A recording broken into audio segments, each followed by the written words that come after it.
High viewers, welcome to Maira media. నేను మీ చందు మీకోసం మరొక ఇంట్రెస్టింగ్ టాపిక్ తీసుకొచ్చేసాను. ఈ శుక్రవారం విడుదలైన జెర్సీ సినిమా మొదటి షో నుంచే మంచి పాజిటివ్ టాక్తో దూసుకుపోతుంది. అంతేకాకుండా కలెక్షన్ల పరంగా కూడా నాని గారు సిక్స్లు మూత మోగిస్తున్నారనమాట. సో గౌతమ్ తిన్ననూరి గారి దర్శకత్వంలో నాని గారు హీరోగా, శ్రద్ధా శ్రీనాథ్ హీరోయిన్గా నటించిన ఈ చిత్రం మంచి ఎమోషనల్ కంటెంట్తో అందరినీ బాగా ఆకట్టుకుంటుంది.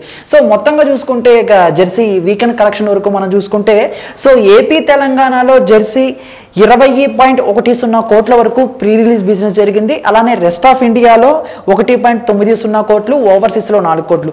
సో వరల్డ్ వైడ్గా చూసుకుంటే జెర్సీకి 26 కోట్ల వరకు ప్రీ రిలీజ్ బిజినెస్ జరిగింది అనమాట. మరి ఈ 3 రోజుల్లో ఏపీ తెలంగాణ ఏరియాలో కలెక్షన్ పరంగా చూసుకుంటే నైజాంలో 4.92 కోట్లు, సీడెట్లో 1 కోటి, ఉత్తరాంధ్రలో 1.31 కోట్లు, east 0.86, Krishna 0.77, Guntur 0.82, west 0.63, Nellore 0.36. So టోటల్గా ఈ వీకెండ్ ముగిసే టైంకి అంటే ఈ ఫ్రైడే, సాటర్డే, సండే ఈ 3 రోజుల కలెక్షన్ కనుక మనం ఏపీ తెలంగాణలో జెర్సీ చూసుకుంటే 10.67 కోట్ల షేర్ కలెక్షన్ అయితే సొంతం చేసుకుంది.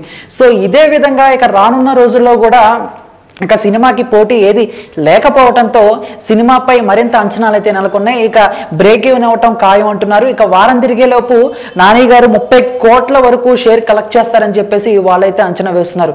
చూద్దాం. మొత్తం మీద వరల్డ్ వైడ్ బిజినెస్ 26 కోట్లు, ఈ 3 రోజుల్లోనే 10 కోట్ల వరకు షేర్ని సొంతం చేసుకుందంటే ఇక జెర్సీ ఫుల్ టైంలో మంచి వసూలునే రాబడుతుంది అన్న నమ్మకం అయితే కలిగిందనమాట. సో టోటల్గా చూసుకుంటే వరుస 2 పరాజయాలతో కాస్త డల్ అయిన నాని గారు జెర్సీ సినిమాతో మరొక హిట్ని తన ఖాతాలో వేసుకున్నారని చెప్పాలన్నమాట. సో ఇదండి. మరి దీనిపై మీ యొక్క అభిప్రాయాన్ని కామెంట్ రూపంలో మాకు తెలియజేసి ఈ వీడియో మీకు నచ్చితే లైక్ చేసి అందరికీ రీచ్లా షేర్ చేయండి. ఇటువంటి ఇంట్రెస్టింగ్ లేటెస్ట్ అప్డేట్స్ ఎప్పటికప్పుడు మీ హోమ్ పేజ్ పై రావాలనుకుంటే మైరా మీడియాని తప్పకుండా సబ్స్క్రైబ్ చేసుకోండి. Thank you.